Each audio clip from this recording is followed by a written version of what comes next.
Thanks for the invitation, and thanks for everybody who's joined us today. This is the outline of the talk.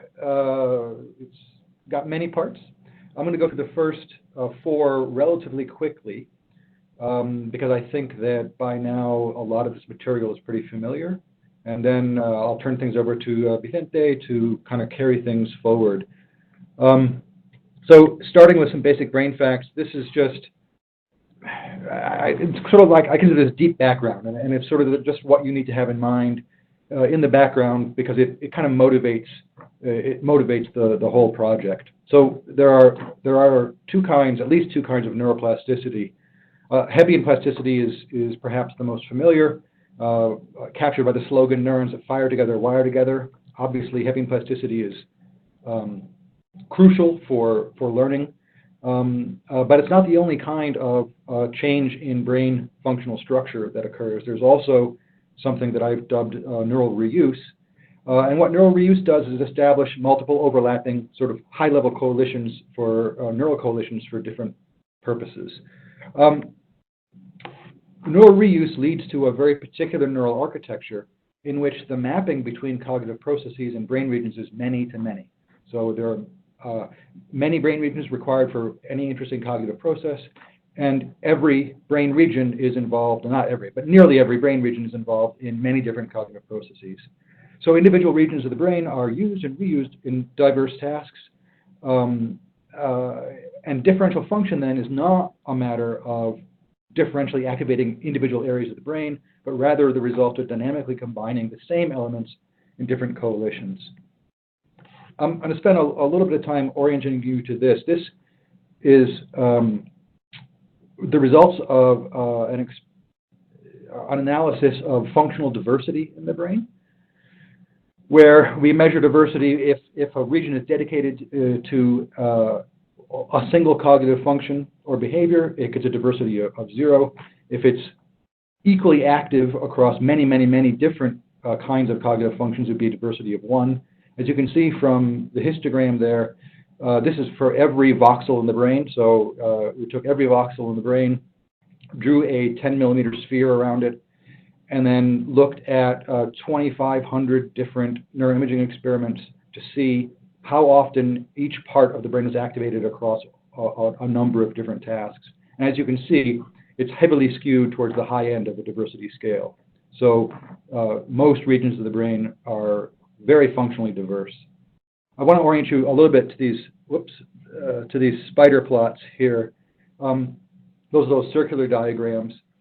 What that shows you is the relative proportion of activations across all the different categories. In this case, there are just 11. I've done this kind of experiment with 11 categories with 20-some categories with different sizes of, different voxel sizes, whatever. The results come out qualitatively the same, regardless of what you do here. Anyway, so that first spider plot is from left anterior insula. You can see it's pretty highly diverse. It's far up in the distribution, and it's active across basically every task except vision. In contrast, auditory cortex, the one on the bottom there, is a relative specialist. It's mostly dedicated to audition. And so some of the brain is like that, you can see, but if you look back at the histogram, you see where 0.41 falls. Almost nothing in the brain is like that. Most of the things are more like the other two spider plots that we see. So one of the points here is that there is definitely functional differentiation in the brain. You can see that these functional fingerprints are different, even with neighboring. This is all insula here. These are the parts of insula, left and right insula. So these are neighboring regions of the brain, and their functional fingerprints are quite different from one another.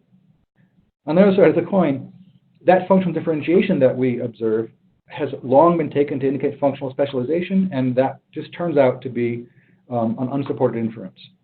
So parts of the brain are different from one another, but they're not specialized, at least not in the way that we have long expected. I could give you examples of the use and reuse of parts in different coalitions from the human literature. I think this one's in some ways more interesting. So this is a partial map functional map of the neurons in C. elegans, the soil nematode. The colors here indicate individual different neurons, and then this is showing the different functional coalitions that those neurons enter into for different behaviors. So just focus on ASH for a minute. That's the red one. So it's involved in octanol avoidance, and it cooperates with ADL and AWB in that. It's involved in aerotaxis, and it cooperates with ADL, ADF, ASI, et cetera, in that. It's involved in aggregation and repulsion, and for aggregation, it's cooperating with RMG and the others you see there. And when it's in repulsion, it cooperates with AVA. So even at the level of a very ancient, very simple nervous system, individual parts of that nervous system are used and reused across different circumstances, but enter into different coalitions for its ability to drive different behaviors.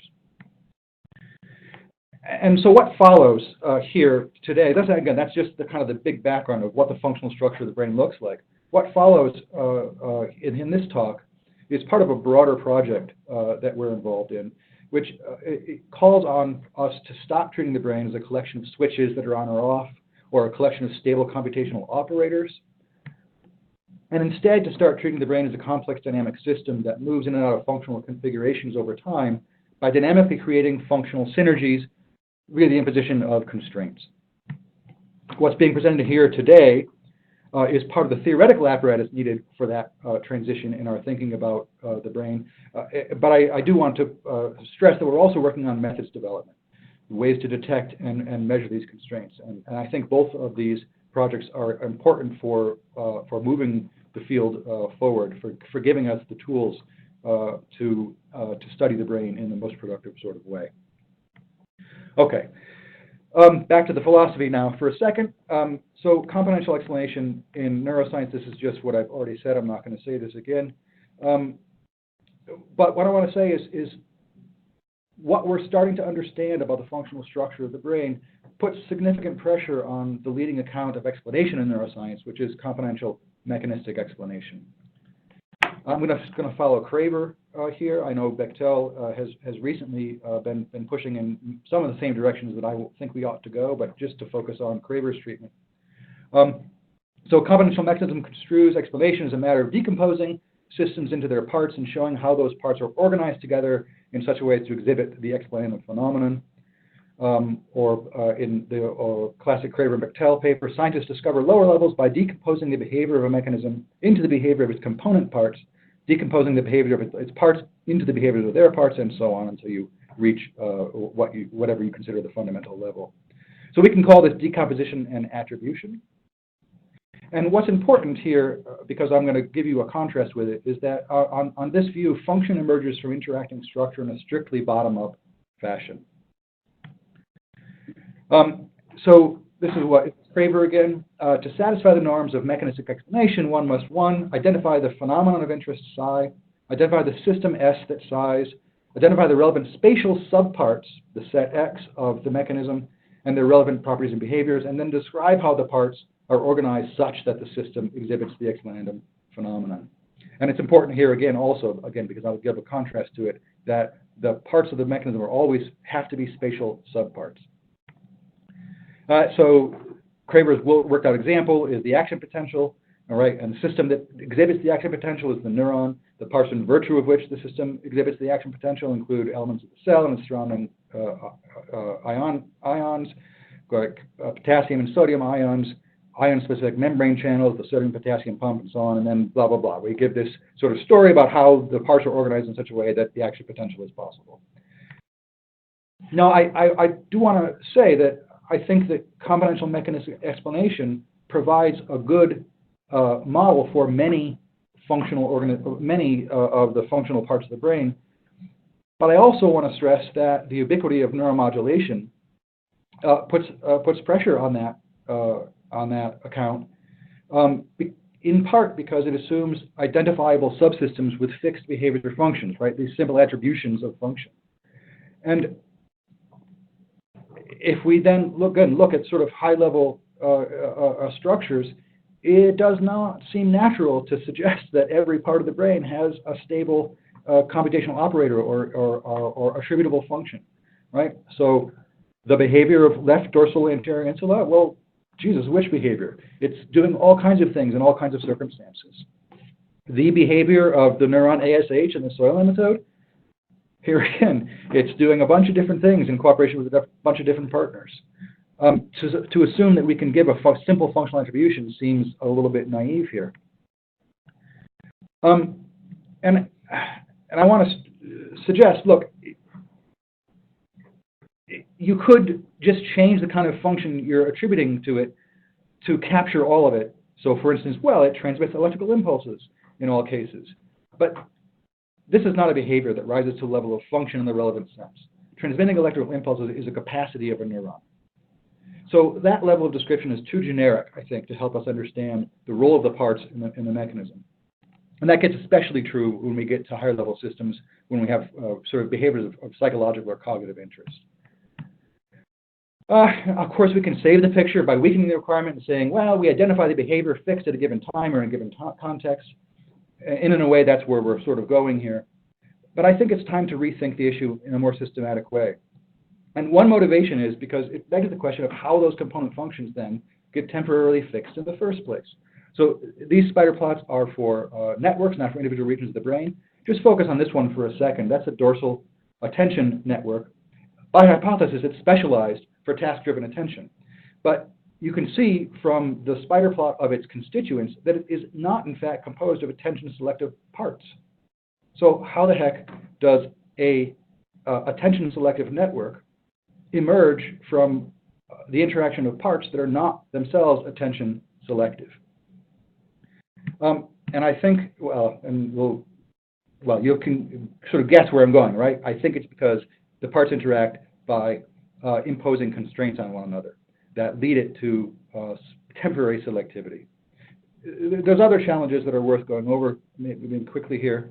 So it turns out that intrinsic activity and stimulus-driven activity negatively interact. That is, there's less response to the same stimulus when the background activity is higher, which means that it's difficult to identify the impact of a given stimulus. Right? Trial averaging, for instance, will not recover a true estimate of what a given stimulus does, which is, as you might imagine, problematic given current scientific practice, experimental practice. Anyway, this means that the search for the function of any given part of the brain is hindered because what a part does depends on the context within which it's responding. So this does, in fact, lead to context dependence of accurate functional attributions. Here's a nice example. This is, everyone's heard of hippocampal place cells that supposedly fire whenever an animal is at a given particular place in their environment. Well, it just turns out that actually those hippocampal place cells fire just before an animal enters into a region, right during it's at that place, and just after. And the difference in the firing of that neuron depends on its relative, its relation to the background theta oscillation of the hippocampus.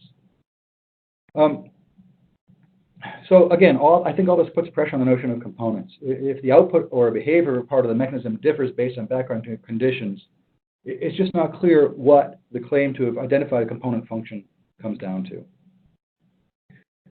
And this also, right, if what a given neural firing means, what it indicates, what it signifies, depends on the holistic variation of the background conditions, that looks like we're looking at a violation of the bottom-up assumption that is fundamental to combinatorial mechanism.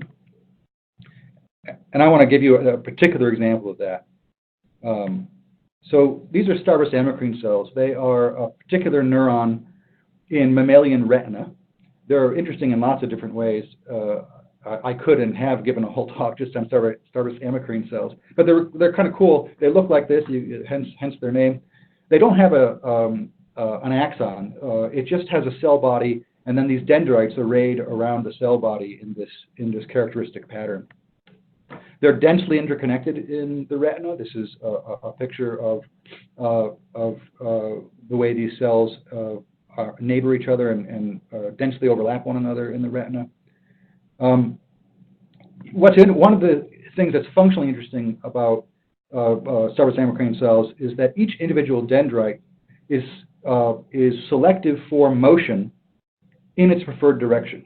So when there's motion across the retina, that goes in the centripetal direction of a given dendrite, that dendrite will release neurotransmitter, thus signaling the detection of motion. If you're approaching this as a componential mechanism, it would be natural to explain this direction selectivity in terms of some intrinsic low-level properties of the dendrites. But it just turns out that an important part of this mechanism is both extrinsic and at a higher organizational level. It's not a matter of the spatial subparts of that dendrite. I don't want to go into detail here, but just by way of introducing what's going to come in a second, what gives each dendrite its selectivity is actually the mutual inhibition that is exhibited between dendrites that overlap with one another. And that constraint is what leads to the direction selectivity. There are also direction selective ganglion cells in the retina, and these aren't direction selective intrinsically at all. They just inherit their direction selectivity from Starbuck-Amarin cells, which suppress their responsivity in a particular way, right? And that leads to the selectivity of those individual cells. Right, so if you remove the Starbuck-Amarin cells from the equation, then direction selective ganglion cells aren't selective at all. Any motion, they just respond to any kind of motion in the retina. So again, what I want to suggest is that these examples warrant an amendment to mechanistic explanation, because the parts of the mechanism in virtue of which systems exhibit the behaviors are not always spatial subparts of, or at a lower level of organization of these systems, right? Sometimes we operate via the imposition of functional constraints from whatever spatial level. So that's why I want to talk about enabling constraints and use that as an important part of our sort of conceptual repertoire in understanding structure-function relationships in the brain. So again, just reminding you, right, we have ASH active across all different kinds of behavioral circumstances, cooperating with different partners in each case. ASH has the same capacities in all its networks. And capacities are necessary conditions for function, but they aren't yet functions in the relevant sense. Right? Direction selective ganglion cells in the absence of SACs continue to exercise their capacity to fire in response to light, but they're strictly speaking non-functional. Their signaling is meaningless in that context. So what I want to suggest is that constraints in the brain limit capacities so as to enable function. Putting it in a slightly more formal way, an enabling constraint is a physical relationship between a functional system, S, and some set of entities, set X, at the same or different level of description, such that the set X changes the relative probabilities of various possible functional outcomes of activity in S. I think enabling constraints as explanations have certain virtues. So causation, of course, is diachronic. Enabling constraints can be synchronic. Causation is asymmetric. Enabling constraints are potentially symmetric. That is, there can be mutual constraint exhibited between different entities. Enabling constraints easily accommodate various kinds of interlevel explanations, which, when dealing with a system like the brain, where you've got feed forward and feedback, you've got bottom up, you've got top down, you've got interactions in all sorts, as it were, causal directions. I think that's an important virtue, and it applies at multiple spatial scales. Again, we've got a complex system in which neural activity matters, in which global background fluctuations matter, in which genetic expression matters, in which behavior matters, as we're going to hear about in just a second. And so the ability to think about interactions at and between multiple spatial scales, I think, is an important virtue. And as I've already presaged, I think it may help us explain the emergence of selectivity in large-scale networks of non-selective parts, right?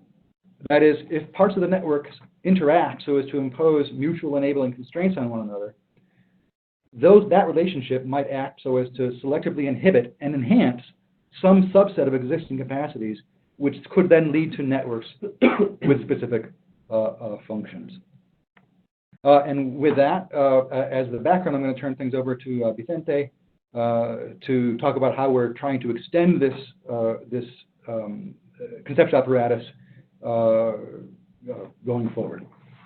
Yeah, I mean, what we are going to try to do here, what I'm going to try to tell you here is that we could use this, or we can use this notion of enabling constraint to understand the relation between behavior and neural activity, or behavior and brain activity, as it's it can be understood in this non-classical, non-computational cognitive science. So the first thing I want to highlight is that when we talk about enabling constraints, we want to point out that constraints may have a positive role in the systems they affect, right?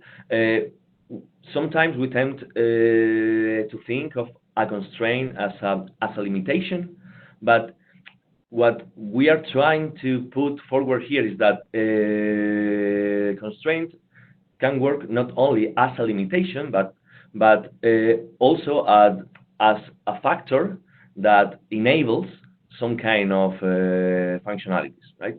And you can see an example of this positive role of constraints in some literature in evolutionary biology. In 1979, Good and Lewontin published a paper in which they were talking about the spandrels of St. Mark's Cathedral. The spandrels are this part you can see in the slide, this in the picture, this part between the column, the arc, and the ceiling. The point is that in the building up of the cathedral itself, the spandrel has no functional role, right? And it is just a consequence of the interaction between other elements like the column or the arc that do have a functional role. So what Gould and Lewontin are trying to point out here is that things like spandrels can be found in traits of organisms, right? That there might be that there are some traits that do not have a functional or an adaptive role, that are just the consequence of a complex evolutionary process, but that the traits themselves has no evolutionary role. And they describe the constraints posited by the developmental mechanisms in the evolutionary process are examples of elements that can be the cause of these non-adaptive traits. And the idea here is that the restrictions of developmental mechanisms, the fact that in development some kind of forms can be developed and some others not, can be parts of or can be one of the driving forces of evolution. After them,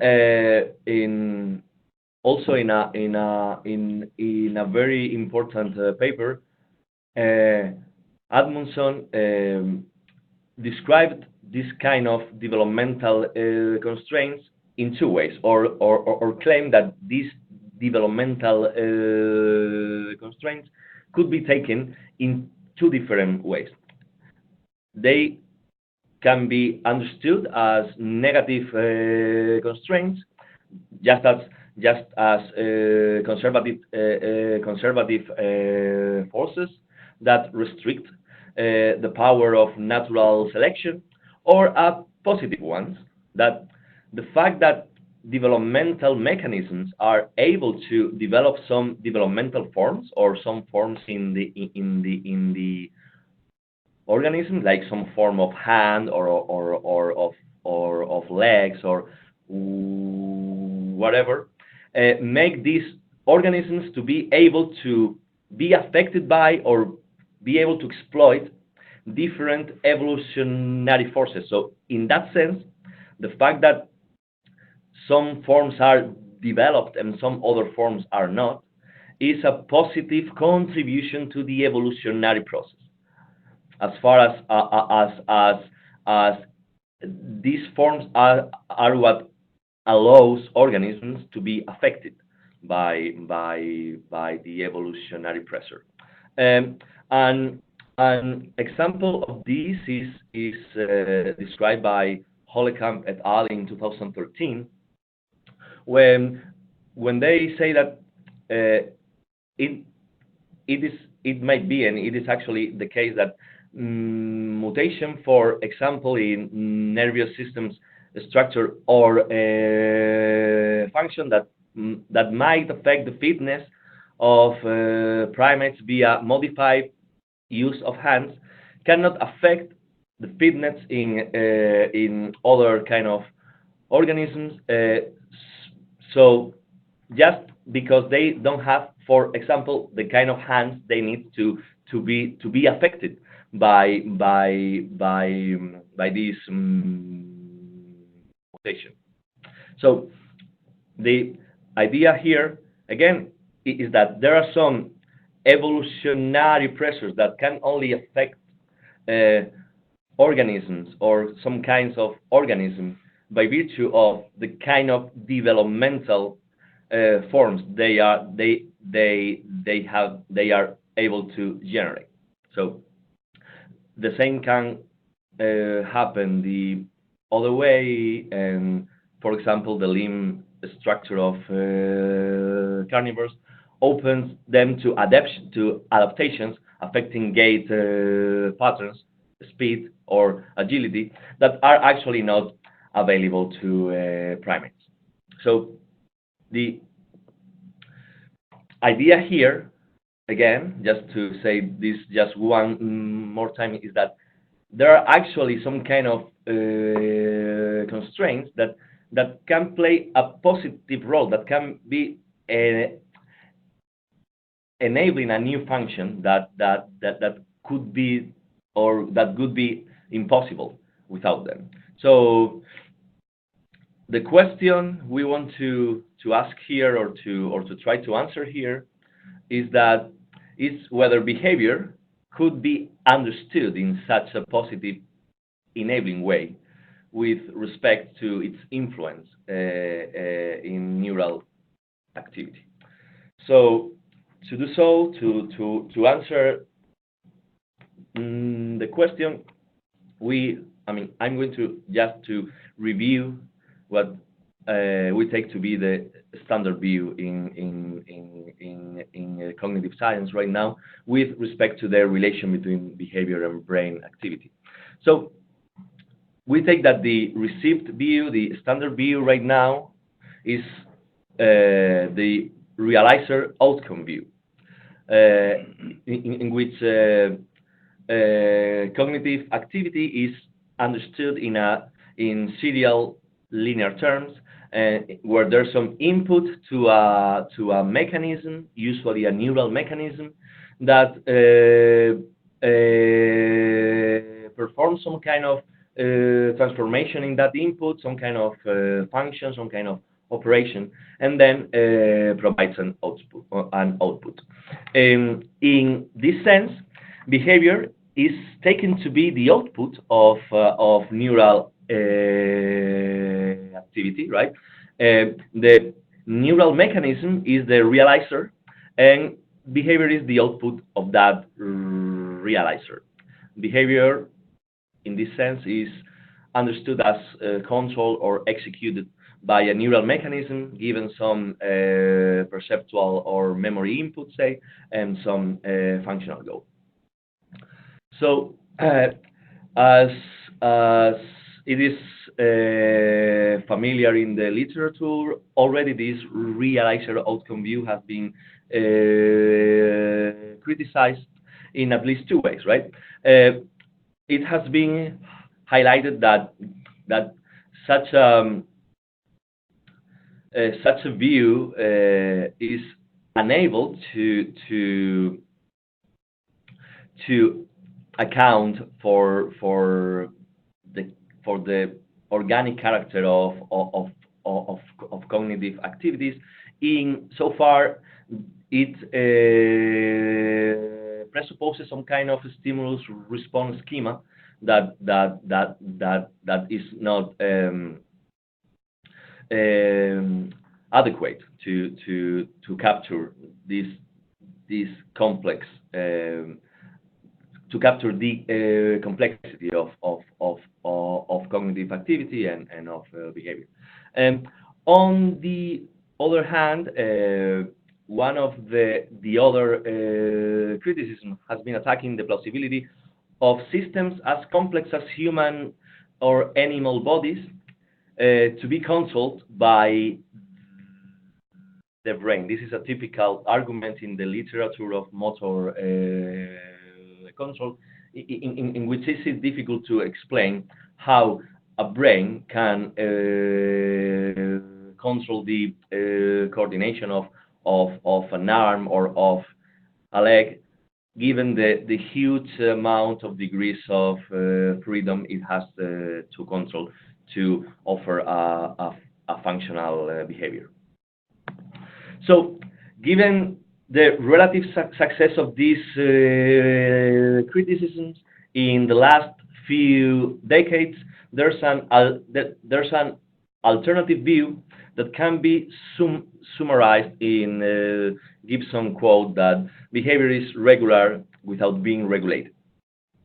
In this alternative view, behavior is described in terms of the regularities in the dynamics of organism-environment interactions, and not in terms of the outcome of the central controlling or regulatory activity of the brain. Of course, these regularities in the organism-environment interactions that are taken to be the unit of analysis in this alternative view are partially enabled by brain activity. I think nobody denies that. But at the same time, this very neural activity is constrained by these regularities at the organism environment scale. In this sense, behavior is not the outcome of some set of neural realizers, but an ongoing event occurring at the specific scale of organism-environment interactions, but that is related in a complex way with the activities at other scales, right? Like in this case, at the neural scale. What we take the notion of enabling constraint able to do is to capture at least one of the directions of this relation between behavior understood as an organism-environment interaction, or as some regularities at the organism-environment scale, and the neural activity.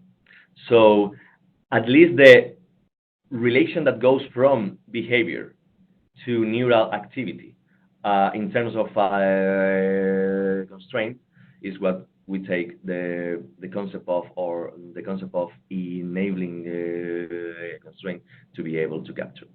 So as you can see, we are not talking about a realizer and an outcome anymore, but about a complex system that has to be described at different scales, and that these scales constrain each other.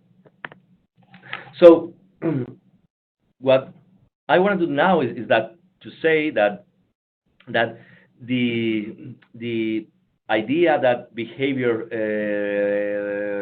constrain neural activity is not actually a very new one, right? That you can find this idea in the literature, and especially in this literature that take cognitive systems to be a kind of self-organized, complex, dynamical systems. And one of the features, or one of the strategies that you can find in the literature that take cognitive systems to be self-organized systems is that it's the acknowledgement that these systems have to be studied in at many different spatiotemporal scales.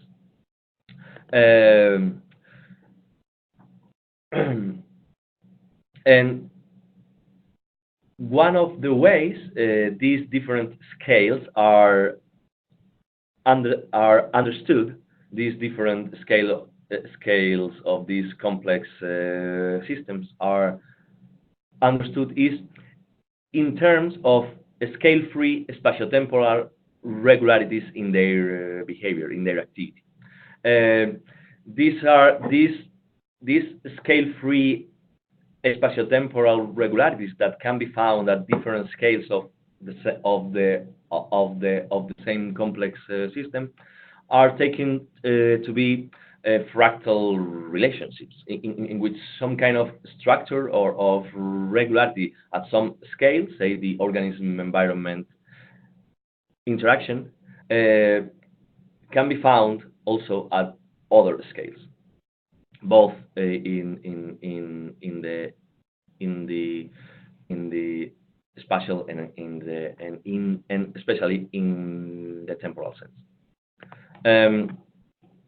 And the usual reason given for this fractal nature of complex self-organized systems is that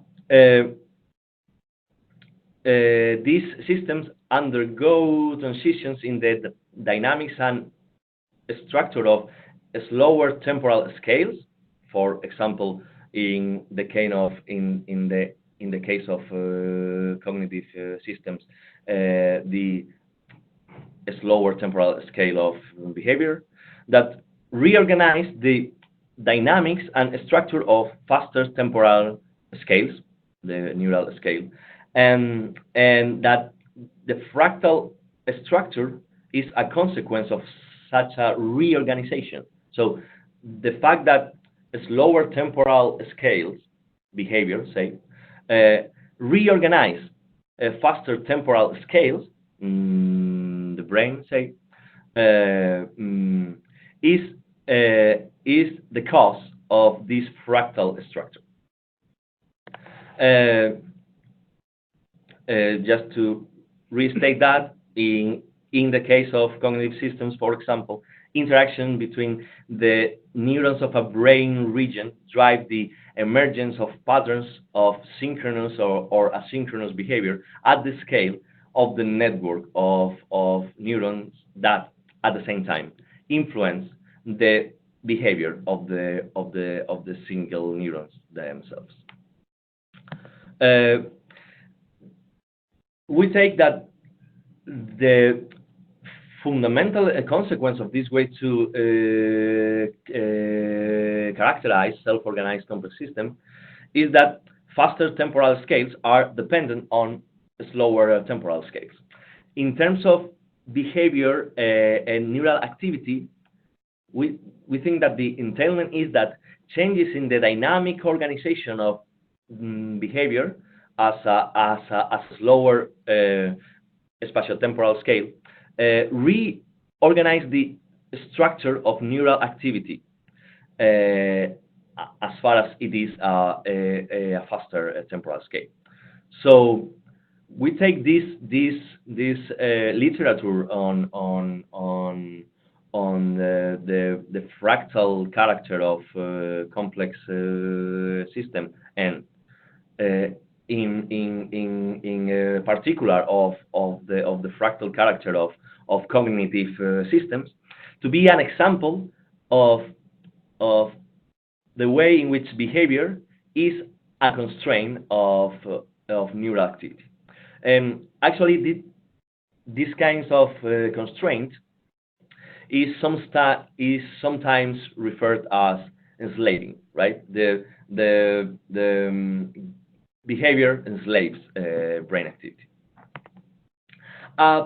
Another related but slightly different way to understand the way behavior can be a constraint of neural activity comes from the from comes from the dynamical aspects of cognitive systems. This is actually also sometimes referred as a kind of enslaving, where the collective behavior of the system as such affects the behavior of its individual components. This is there's tons of literature on this topic, like Haken and Kelso being some fundamental exponents of this. So what this literature on the dynamics of cognitive system points out is that the collective behavior of a system can be understood in terms of its order parameters that are the way to refer to the low-dimensional patterns that emerge from the collective behavior of the different components of the system.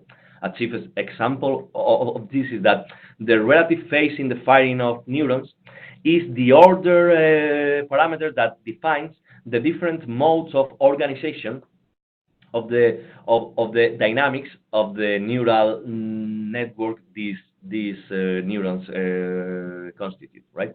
So the fact is that the collective activity of the neural network is captured in terms of these order parameters. But what is interesting about it is that the order parameter itself cannot be derived from the activity of the individual neurons, because it is actually a property of the system as such, or of the interaction between the neurons themselves.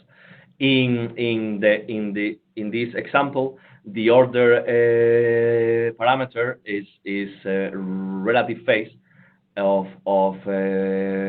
firing, and actually the relative phase is in itself a property of the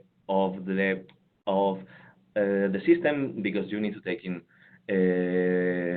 account the firing phase of all of the individual neurons in that case. So so far that the collective behavior can be described in terms of these order parameters, and that are these parameters the ones that characterize the modes of behavior of the systems. It is said that the whole system imposes order, or that can be also understood as a constraint in the behavior of its individual components. So the fact that the whole system exhibits, say kind of relative phase, affects the firing of its individual components. So what we see here is that both in the case of fractality and in the case of dynamics, the overall consequence is that the relationship between behavior and neural activity in cognitive system can be understood in a way in which behavior is not only enabled by neural dynamics, but also that plays a central role in constraining those dynamics. Again, our claim here is not that neural dynamics do not enable behavior. They do. But also, we want to point out that behavior constrains neural dynamics in this enabling way. We take these two approaches, both the one that has to do with fractality and the one that has to do with dynamics, that to be examples, good examples of behavior being a constraint of neural activity, but we also see that such a constraint is usually conceptualized as a limitation, right? And that's why it is called enslaving, or that's why brains in this kind of theories is understood as a blue collar brain, as Van Orden and et al. Call it in 2012, or it is said that behavior put reins on the brain, as Dotov claims in 2014. So we just want to make one more step because we are actually sympathetic to fractality and other parameters as able to enslave neural activity, but we want to put forward a more radical thesis. That is that behavior is not just a negative constraint of neural activity, but a positive one, right? So in that sense, we don't want to see a behavior as an enslaver, but an enabler. So we want to, as we have been telling during this talk, we want to see, or we want to claim that behavior is an enabling constraint. And we think that this actually follows from the characterization of cognitive systems as self-organized, multi-scale, complex systems. So there are ways to understand the literature on fractality, for example, in which we think that what is entailed is a kind of enabling behavior. And I'm going to put just two examples.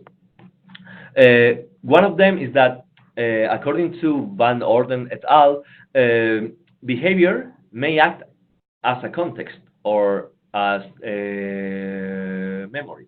So they claim that a slowly changing constraint, that in our specific case we think is behavior, remind a rapidly changing process, neural activity, of the constraints coming from this low time scale, which may change only slightly or not at all from the constraints of previous cycles. Slower changes are in this way a means for faster changes to remember what they need to know about the status of all of the more slowly changing constraints in the system. What we take that this kind of quote is pointing out is that the fact that events at the behavioral scale are slower makes them to be able to provide a context for the rapid changing activity of neural dynamics. We take this to be aligned with the very essence of dynamical systems that depend on initial conditions, parameters, and history. So what we take here to be the role of behavior is something like that as neural systems are nested within organisms and within organism environment systems, these higher order systems, organism environment, also participate in the history of neural dynamics, are a constraint in the history of neural dynamics. And in that sense, they limit the degrees of freedom of these neural dynamics and restrict the variability of neural dynamics by maintaining a relatively fixed temporal context for them. In this sense, we take that behavior may be understood as providing context or memory to neural dynamics, and in that sense, it is acting as an enabling strength. And just a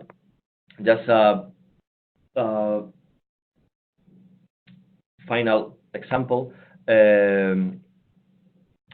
we can also see that behavior is an information provider, or it is actually the way information can be made available for the neural system. As it is well known for ecological psychologists, behavior is perceptually controlled by picking up information from energy flows that surround the organism, for example, the optic flow. And these energy flows in which organism can find or can pick up information are transformed by the movement of those organisms, by their own behavior. So these flows are neither features of the environment or of the cognitive system, but appear in their interaction. So I have an optic flow available because I move. If I don't move, or because the environment moves with respect to me, but the optic flow always entails this kind of interaction. So what we want to claim here is that if perceptual information is required for perception, and the behavior, the movement of organism in the environment is required for information, to have information available, then we can take that behavior constraints neural activity in a way that is necessary for the activity itself. That is, by making the information accessible in specific ways. In this sense, we take that by making this information accessible to the brain, so to the brain, so the brain can do something with it. Behavior is not just a constraint, but again, an enabling constraint of neural activity. Because thanks to perceptual information, neural activity can function in ways that would be impossible without that perceptual information. So, to sum up, what we have tried to propose here is that enabling constraint may be a fruitful notion for the cognitive science to account for this complex relationship between behavior and the brain, right? And especially the way behavior can be positively constraining the brain. We think we have shown that the way in which behavior may be seen as a constraint of neural activity in self-organized complex system due to scale-free properties and dynamics. And we think that we have also offered two instances in which behavior may be considered as an enabling constraint, not only as a constraint, but as an enabling one on the functional outcomes of neural activity, both framing this activity and making available some new functionalities. And that's all.